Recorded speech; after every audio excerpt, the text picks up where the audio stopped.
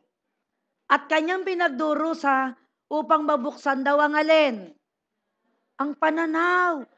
So, sino pala nagbibigay sa atin ng kahirapan? Meron kasi siyang purpose. Bakit pinapayagan niya na ikaw na anak niya, para matuto, kailangan bigyan ng paghihirap. Pansinin niyo mga anak natin, mga bulak-bulero at bulak-bulera. Binibigyan mo ba lagi ng baon? No. Di ba? Magtiis ka, maglakad ka kung wala kang pamasahe. Bakit? Alam mo kasing loko. Ganon din ang Diyos. Ang sabi, pinapaghirap daw ang mga tao ng Diyos. Hindi ni Satanas, ng Diyos. Para daw bigyan ng aral. Para madisiplina. Amen? So napakabuti ng Panginoon. Dahil nga po itong ating isipan ay madilim na madilim na. Puro kalokohan ang ginagawa natin. Kaya minsan darating talaga yung kahirapan. At pag dumating yung kahirapan, magsimula ka ng lumuhod at sumuko sa Panginoon. At sisihin mo yung sarili mo. Huwag mong sisihin ang ibang tao. At katulad ng ginawa ng Diyos sa akin, pinagpala ako ng Panginoon, inayos ng Diyos ang buhay ko, pinayagan niya ako maglingkod sa Kanya, ganun din po ang gagawin niya sa inyo. Amen? Napakabuti po ng Panginoon. Wala pong hinayang pag binigay po natin ang ating buhay sa Panginoon. Dati hindi ko rin ito maintindihan. Sabi ko, ano ba napapala dyan sa pa-Bible na yan? Kakain ba ako dyan? Para ka ako mga tanga tong mga baby-bit na Bible na ito. Ngayon, kasama na ako doon. Kasama na rin kayo. Amen? Praise the Lord. Na? Dapat pala, alam natin ang batas ng Diyos. Dahil dito, ang sabi, ang kamangmangan, hindi excuse. At iyon nangyari po kay Elimelech ay hindi niya alam na siya'y mamamatay kapag siya ay tumalikod. Ang ibig sabihin po nito sa panahon natin, nag-backslide. O, tatanungin natin si Ate Nelia, nag-backslide, napabuti po ba ang buhay niyo? Hindi. Hindi ka pwedeng mapabuti. Pag tinalikuran mo, ang Diyos na may-ari ng lahat ng bagay. Hallelujah. Praise the Lord. No? 1 Corinthians 10, verse 10 to 11. Last verse na po tayo. Ang sabi rito, huwag daw tayong magbulong-bulungan. Huwag daw tayong magreklamo. Bulong-bulong yung murmur. Yung ganun ang ganun. Wala namang kausap, daldal ng daldal. Bulong ng bulong. Nagre-reklamo kasi yon. Tulad daw ng ilan sa kanila. Kaya ang sabi kaya nilipol sila ng anghel na mamumuksa. Ano yung sabihin ng lipol? Patay! Kasi si Elimelech at yung pamilya ni Naomi nagreklamo. Ano ba naman itong Bethlehem na ito? No, mamamatay tayo rito sa gutom. Kaya sila umalis, nagreklamo. Kaso may anghel na mamumuksa. Hinahanap yung mga nagre-reklamo. Kaya patay. Gusto nyo bang mangyari yun sa inyo? Verse 11. Nangyari yon sa kanila bilang babala sa atin, sa iba. At isinulat upang tayo namang nabubuhay ngayong mga huling araw ay ano daw? Para maturuan. So, itong buhay ni Elimelech, ito po ay ginagamit ng Diyos para tayong mga nabubuhay sa huling panahon ngayon ay maturuan ng Diyos. Ibig sabihin, huwag nating gagayahin si Elimelech. Na kahit kapag nagugutom, pupunta ka ng abroad. At doon mo hahanapin ang bread. Ang Bethlehem is house of bread. And our country is a Christian country. Amen? Pag pumunta kayo sa Middle East, yung ba kinikilala ba yung Diyos na kinikilala natin dito? No. Paano kapag papalain ng Diyos sa ibang lugar? Kahit nasaan po tayong lugar, pagpapalain po tayo ng Diyos. Pag ang ginawa po natin nag-obey po tayo sa Kanya, nag-serve tayo sa Kanya, nagpakumbaba tayo, may pangako ang Diyos, buhay na sagana, payapang buhay at isipan ang ibibigay po sa atin ng Diyos. Long life. Hallelujah. No? Kaya dapat kalbitin mo yung katabi mo, huwag ka nang matatakot pag nagugutom ka.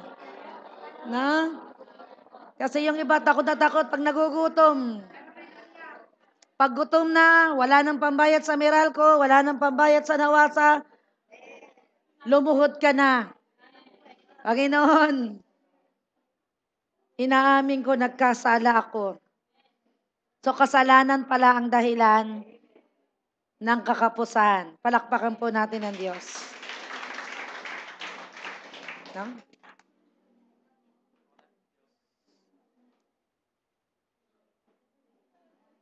Ihanda po natin ang ating mga ikapo at handog para sa Panginoon.